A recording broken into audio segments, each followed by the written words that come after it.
reporters to take us through it, Connor Mallon and Shane Scalfaro.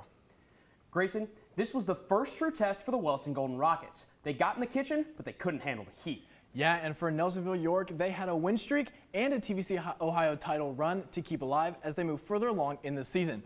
And man, oh man, did they uphold their standard. Nelsonville York wasted very little time getting themselves into a groove. Wellston starts with the football and whoop, it's gone. Snap is too high and the Buckeyes jump on the football. NY ball inside the 15-yard line, and the new homecoming king, Gavin Richards, punches his way into the end zone, and the Wellston penalty helps add 2 points, 8-0 Buckeyes. But we can't talk old school football without some fullback fun. Dakota Cunningham dives into the end zone to extend the lead. Next NY drive, King Richard? Nah, that's King Henry. Get off of me. Daylight is fading, but all he sees is green. Richards takes it 55 yards to the house, 21-0, Buckeyes. Wellston then found their opening. Quarterback Wes Briggs finds Cale Fought deep, and man, he hits the B button and fights for the first down, pun intended. Golden Rockets on the board. New Wellston drive. This pass is up, it's tipped, and it's picked. And he's gone. Landon Inman's got it. He's going to cross the field and take it to the crib. The Buckeyes never let up the gas, though, adding 1 more touchdown before the half and 13 more points in half number 2. Nelsonville York takes this matchup 46-12 over the Golden Rockets. Nelsonville York was moving together as a unit, and it shows on the scoreboard. Everywhere you look, there was a swarm of orange and brown right there ready, and there's only one place to start. On the offense. Nelsonville York took full advantage of the play action, misdirecting the Wellston defense to open up big gaps and allow Gavin Richards and Mekhi Williams to explode in the run game. They were also lighting up on 3rd down. NY would run a screen here to force Wellston to spread the secondary, allowing the Buckeyes receivers to pick up big yards. Nelsonville York's offense was firing on all cylinders, and that defense of theirs was locked down. You're right, the Buckeyes consistently put pressure on the Golden Rocket offense. They ran a press coverage while letting Gavin Richards choose either blitz or drop back and wait until Wellston's Seth Lambert would hit a gap, then attack the ball. This made Wellston's offense struggle, having to rely heavily on the run game for most of their yards, and penalties were not on their side. They put them behind the chains, forcing risky plays and not allowing the offense to find good rhythm. This inconsistency let NY's defense capitalize on multiple turnovers, including 2 fumble recoveries and the pick 6 we saw in the highlight call. Now for the Buckeyes, we look ahead to their Week 9 matchup against the Vinton County Vikings. And these 2 Titans are not only identical statistically, but on a collision course to decide the TVC Ohio. Both of these teams have outscored conference opponents by the hundreds. And both the Vikings and Buckeyes are lighting up the TVC with their QB and wide receiver duos. Connor, this Week 9 matchup is shaping up to be something pretty big. Trust me, I am hyped to see these 2 face off here soon. We'll be on the edge of our seat counting down the days. Thanks for the great work, fellas. Now let's take a look at where our teams in the TVC Ohio stand. NY holds serve with their win tonight, staying unbeaten in conference. Vinton County won an out-of-conference game tonight. In Athens, they picked up their 2nd conference win of the year tonight over Megs. So the TVC Ohio race is pretty straightforward. We'll see you in Week 9. But the TVC Hocking title, now that race is a little murky, so we're going to walk you through it. TVC Hocking expert Cameron Nupp is here to give us everything we need to know over the next 3 weeks. Yeah, Grayson, no Hocking games in our show lineup tonight, but the TVC Hocking division has a title race that's going to be heating up down the straightaway of the regular season. Back on September 15th, we brought you Waterford at Eastern as our game of the week, and I mentioned then that the Eagles' 21-20 victory allows them to control their own destiny for the rest of the season, and that's still true. But the Trimble Tomcats have been waiting for their shot at the state-ranked Eagles, and their game in Gloucester next week is going to be high noon. An Eagle victory would keep them undefeated in conference and mean that wins against Belpre and Southern in weeks 9 and 10 would give them sole possession of the Hocking crown. But a Tomcat victory would put them in the driver's seat and make their week 9 matchup with Waterford a de facto title game. In this scenario, a Trimble win over Waterford would mean that a likely victory over River Valley in week 10 would restore them to a familiar place. Lone champions of the Hocking. But this is where things get crazy. Waterford's win today over Southern, a Wildcat win over Trimble would get them back in the title race. And assuming Eastern and Trimble are not upset in week 10, the 3 programs would all have to share the belt. And knowing the history of these 3 schools, their players, and their fans, something tells me they don't like the idea of sharing. Man, this is shaping up to be one of the more heated title races in our coverage this year. And Grayson, it's got me ready to run through a wall. I'm very excited for it too. Thanks so much, Cam. Wow, 86% of you guys had the Buckeyes taking that one home. Almost as dominant as their win tonight. You know the drill. Make sure you check out the Gridiron Glory Instagram story every Thursday evening and make your picks. Another smashing percentage, this time for Jackson as they headed to Miami Trace, and let's move over to that game. But let's slow down. Before we get into that game, we need to highlight a player that's been on a tear since week 3. Cade Wolford is already a household name in Southeast Ohio, and he just keeps adding to his resume. Zach Mothersbaugh is here to give us an update on the Ironman's top running back. Grayson, first I want to give you and our lovely audience a quick disclaimer. I'm going to be throwing a lot of numbers at y'all, so stick with me here. The Ironmen have averaged about 29 more points in their last 3 games than they did in their first 3, so you know Wolford has been getting his. Last time we saw Wolford on a Showtime game, he did this against the Pirates, and he hasn't taken his foot off the gas since. In his last 3 games, he's amassed 476 rushing yards and found the end zone 10 times, all with a more than efficient 12.5 yards per carry. And this gives him a per-game average of 159 yards and over 3 touchdowns, and more than half of those yards came in a 56-48 thriller over Western Brown. Wolford was a monster on offense and on special teams, where he took a kickoff back to the house. This man's quick, fast, and a very tough tackle. Yeah, and based on what we've seen from Jackson against the FAC, he shouldn't be slowing down anytime soon. Exactly. They've averaged nearly 50 points per game in their last 12 conference games. But that's enough of the numbers. Let's move to the highlights. Quick 3 and out for the Panthers on their first drive, gives the ball to Jackson, and a different member of the Jackson backfield in Nolan Johnson takes it 43 yards to the house. And this Ironman defense is all over the Panther run game. Watch Tucker Williams creep up from the safety position to make this play.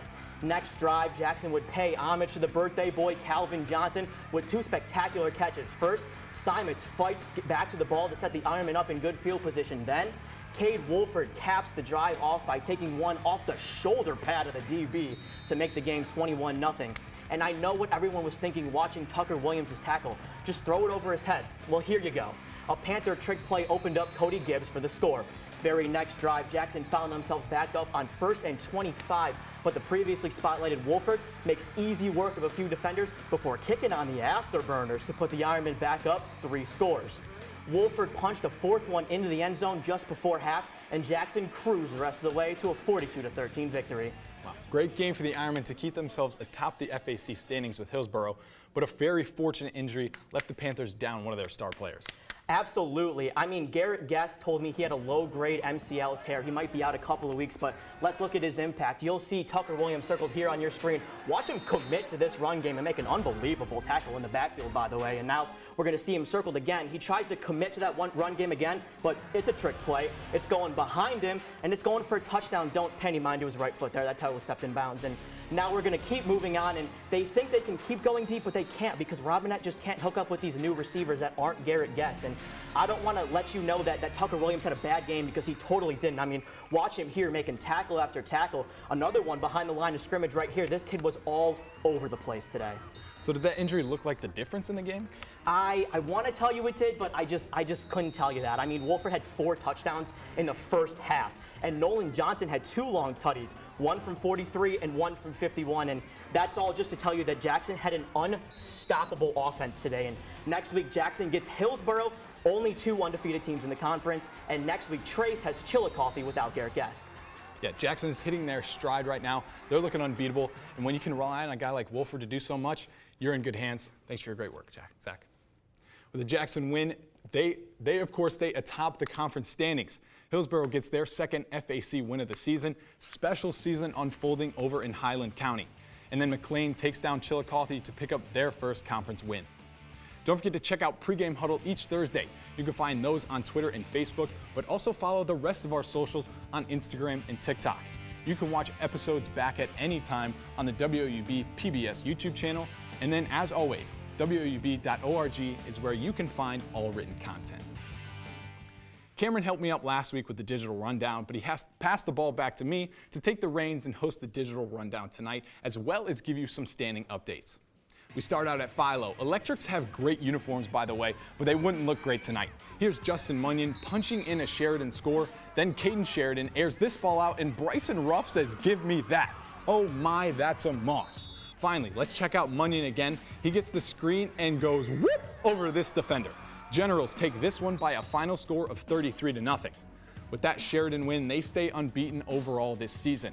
Tri-Valley takes down River Valley to stay unbeaten in conference, and although John Glenn wins tonight and sits in third, it will all come down to Week 9 between the Generals and Scotties. And even though we have no MBL small games tonight, we'll check out their standings as well. West End stays at the top, but still have Morgan to beat to win the title outright. And check this out, Coshocton beats Meadowbrook for their first win of the year. Upset City in the MVL Small. Chesapeake and Portsmouth did a little tussling tonight. Short score for the Trojans here. Jacob Harris, he's going to be rolling to his left, throws across his body. That's a mistake. That's an interception. Portsmouth caused a couple of those tonight in a great defensive effort. Trojans over the Panthers 28-6. 2 wins in a row now for Portsmouth. Ironton stays atop the OVC standings. They'll meet Gallia Academy in Week 9. Win that game, they take home the title outright. As for Portsmouth, they stay in the top 4 with the win. Then South Point, Coal Grove, Chesapeake, and Rock Hill round out the bottom.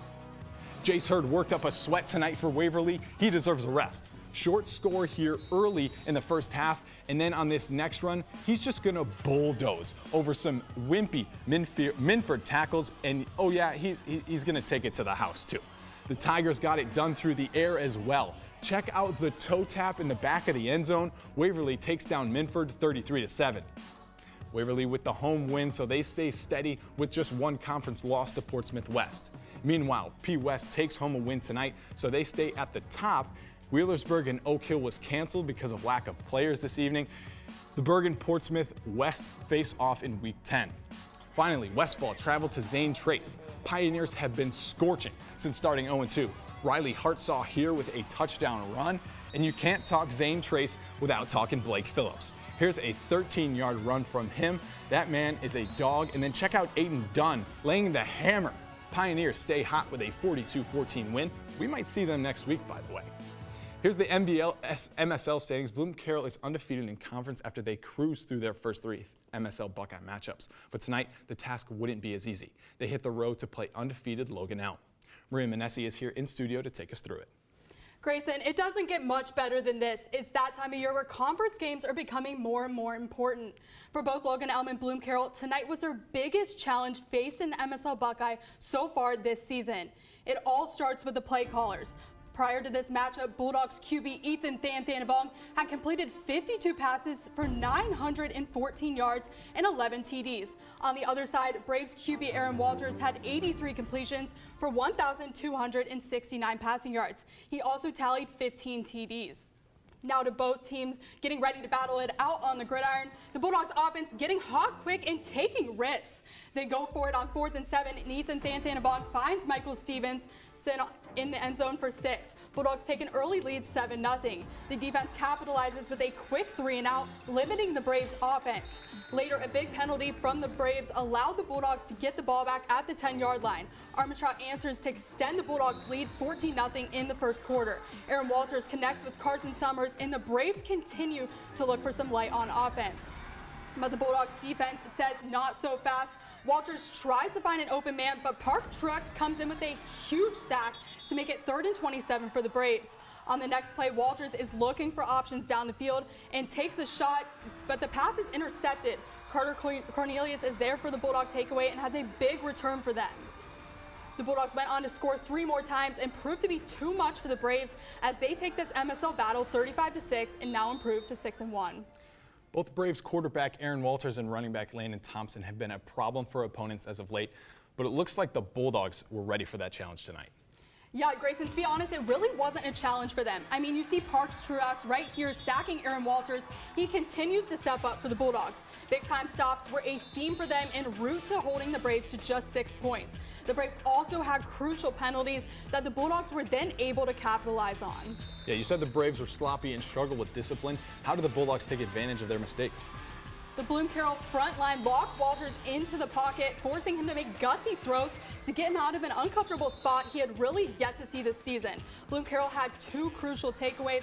One was in the first half when Aaron Walters' pass was intercepted inside the Bulldog 10-yard line. The other was from Michael Stevenson, which later led to a scoring drive for the Bulldogs.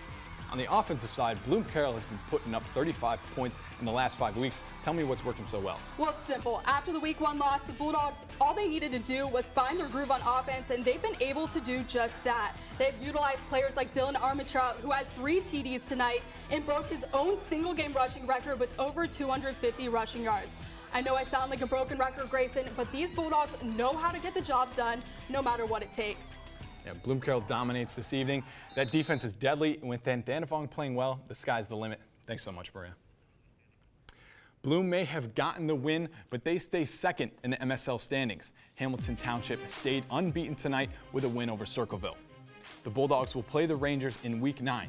Yet another monumental Week 9 matchup that we will have right here on Gridiron Glory. And get this, fan base frenzy is back. Get those Instagram fingers ready and head over to our story. Vote for your favorite fan bases or even your own to win best fan base in our coverage area. I'll be voting based on what I've seen during Fan of the Week. Voting starts this week, so be ready. The SVC is one of the more intriguing conferences we're covering this year.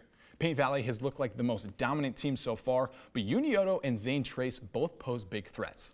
Tonight, Paint Valley headed to Piketon, and Reese Thompson is here to give us everything we need to know. Thanks, Grayson. Now that we are over halfway through, we are starting to see the games that decide the fate of the conference, and this game showcased how hungry both teams are for the crown. After back-to-back crushing defeats, Piketon has returned to home turf, challenging the Bearcats to a showdown gridiron style. Like Luke Golian is looking to make some money moves with this dime caught by Kate Conley, putting the Red Streaks on the 30-yard line. And Buddy Wilson makes his deposit to the bank as he escapes to the outside and barely makes it inside the pylon for the early lead. Preston Faber looks to have a better start, but Zach Hanna sacks him. He's still hyped from the last touchdown. A play later, Hanna does it again. Get this man a cookie. Wilson said, you know what, Luke, let's run it back one more time, as Wilson punches it in from 1 yard to extend their lead 16-0. Faber is desperate to get down the field with this launch, but Mason Thacker comes in with the interception to put the Red Streaks on the 43-yard line. Golian is thinking big here with this bomb, and Brent McGuire couldn't let him down, barely making the catch, and he's got a bad case of the zoomies. Straight to the house, sayonara. We are 20 seconds away from the half, and Preston Faber refuses to be scoreless. Carson Freed catches the 40-yard missile that propelled the Bearcats to a comeback, winning 49-30. Yeah, Paint Valley is on pace for their best season since 2018. Needed a big comeback tonight, but what are they bringing to the table that's made them be successful so far this season? The Bearcats have a dynamic offense this year with excellent talent and receiver core with one of the best running backs in the SVC, Braylon Robertson. Their offense has already proven too much for the defenses in the SVC. Last week, they put up 76 points against Adena, 49 on Southeastern, and 49 again tonight against the Red Streaks. We know Piketon has a great ground game with running back Buddy Wilson. How did he combat the Paint Valley defense? Buddy Wilson was utilized effectively in tonight's game, unlike in previous weeks. Wilson had 2 rushing touchdowns in the first half, and he capped the night with an 84-yard touchdown pass from Luke Golian. Despite Wilson's performance tonight, he couldn't do it all by himself. It was Piketon's defense that was unable to match the Bearcats on the gridiron. Having a balanced attack is the key to success for Paint Valley. How did quarterback Preston Faber's performance contribute to that? When it comes to the passing attack, Faber has proved the task of leading an explosive Paint Valley offense. Faber is a threat both up in the air and with his legs. Even though he only had 81 yards through the air tonight, he finished with 157 yards on the ground and 3 touchdowns. Once he found his groove at the end of the first half, Faber was unstoppable, leading the Bearcats to 28 unanswered points. Yeah, so Paint Valley with a great win. They have some tough games coming up, though, in weeks 9 and 10. We'll see if they can take the title outright. Thanks for your great work, Reese. Let's take a look at the standings. Paint Valley remains in first place of the SVC. Unioto and Zane Trace nipping at the heels, however, and they play next week. The winner of that one will get their shot with Paint Valley for a chance at winning the title outright. And Huntington, down in 7th place, picked up their first win of the year tonight. Fan of the Week was out at Cadet Stadium tonight, and there was a lot of stuff going on with my head. It doesn't make sense now, but trust me, it will. So what's your name? Jack Hill. Jack, and people are saying you're Fort Frye's #1 fan. Is that true? I'll classify that. Yeah. You'll classify as that? What would you say is your favorite Fort Frye sport? Is it football? Baseball. Baseball. I'm here with Carson Miller. This is Clayton Miller's little brother. How are you? 11. You have a golf club? Yeah, I got it for 99 cents at Goodwill. Why not? Like, So you're carrying around a golf club. yeah. Is this your candy? Oh, yeah. Can I have a piece? Yeah. Ah, cool. Oh no! 91? Yes. Yep. And this is your first game this year? Yeah. Yep. This is the first one this year. I see. Why is that, if you don't mind me asking? They just spent 4 to 5 weeks in the hospital. Gotcha. And you get out, first thing you do is come to Cadet Stadium, right? Do you wear number 5? No, I wear 18. 18. Why is that? I just got domed.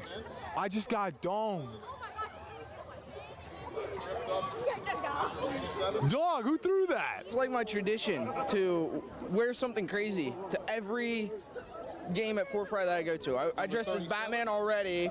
I went with brownies. I went with RC Cola every time, 2 liters. Yeah, it's just what I do. All right, we're back with Jack. He said he busted out of the hospital to be here, so he's our second fan of the week. It's a Gridiron Glory Media Day towel for you. There you are. Congratulations. Thank you very much.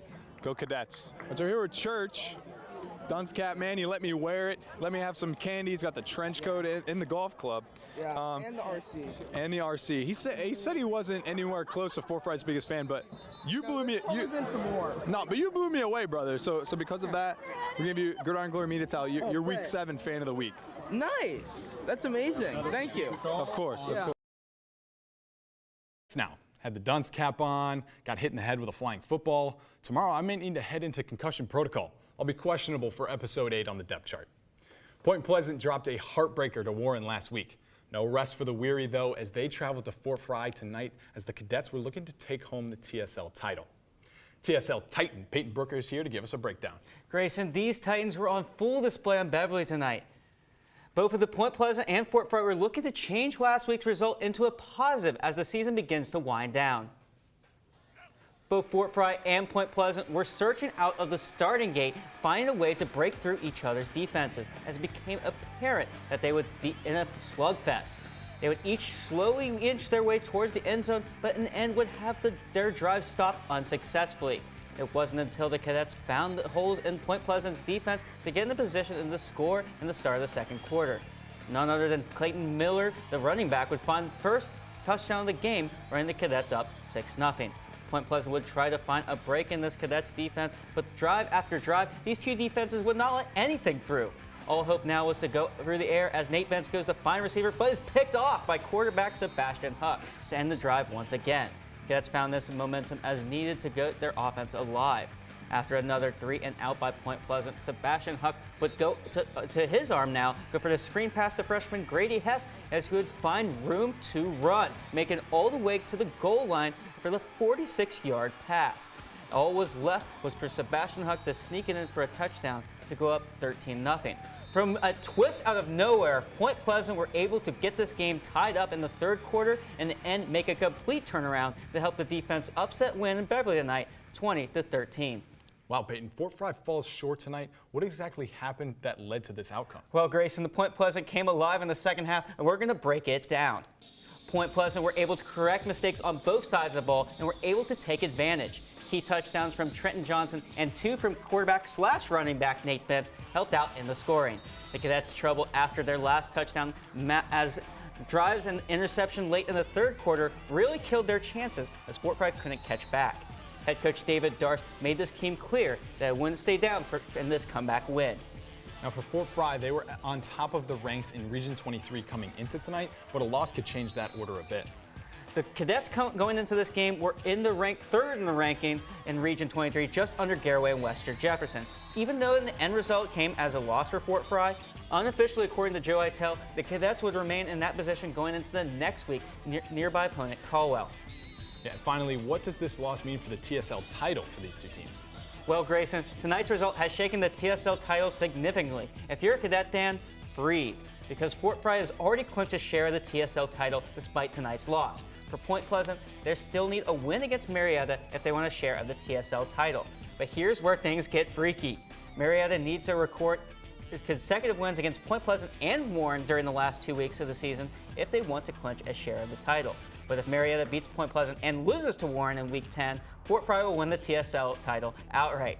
And looking at those standings, Grayson, my brain is starting to hurt. Peyton, I don't blame you at all. We'll make sure to keep our audience updated on that race. Thanks for your great work, Peyton. Top plays before we get out of here, and boy, did we have a good week. No mascot races tonight, just good, clean football. Roll that tape, Audrey. Make Mama Paquette proud. We start, as always, with number 5 tonight, and we are out in Waverly. Mason Sparks with an unbelievable contested catch, and he gets the foot down in a game dominated by Jace Hurd on the ground. Sparks, he's going to get the top play. Now we move over to number 4 out at Philo. Caden Sheridan to Bryson Ruff. We saw this one earlier in the show. That is just disgusting, and it's mean. It's bullying to that DB. It's bullying. Number 3, and we're back at Philo. You guys know this play. We saw this one. Justin Munyon grabs the screen, and he's just going to leap over this defender. Now, I think this is a penalty, but it's cool, so it's going to stay on here. Now, at number 2, Jacob Harris rolls out, and he got intercepted earlier, but check out this play. Looks like another interception, and Danny Maynard takes it out of the air out of nowhere. What a play. Bail out your QB. And now at number 1, it's our guy, Cade Wolford. His brother, Bodie, tosses it up and says, "Come down with it, bro." Cade says, "Don't worry." Makes it look easy. And oh yeah, that's good on Sundays as well. He is an absolute cheat code. GG Player of the Year, anyone? So that's our show. And like I said a half hour ago, we are now officially halfway through Gridiron Glory Season 24. It's been a bit of a smooth ride so far, but the seas are starting to get choppy. I hope you don't get seasick. As for next week, should I tell him the game of the week, Adam? Yeah, why not? Zane Trace at Unioto, 2 of the 3 undefeated squads left in the SVC, and I'll tell you what, I am excited to see Blake Phillips of Zane Trace in person. We'll see you next week, Shermans.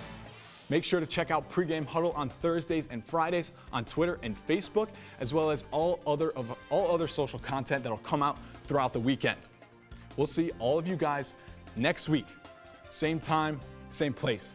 Because remember, there is nothing better than Friday nights and Gridiron Glory.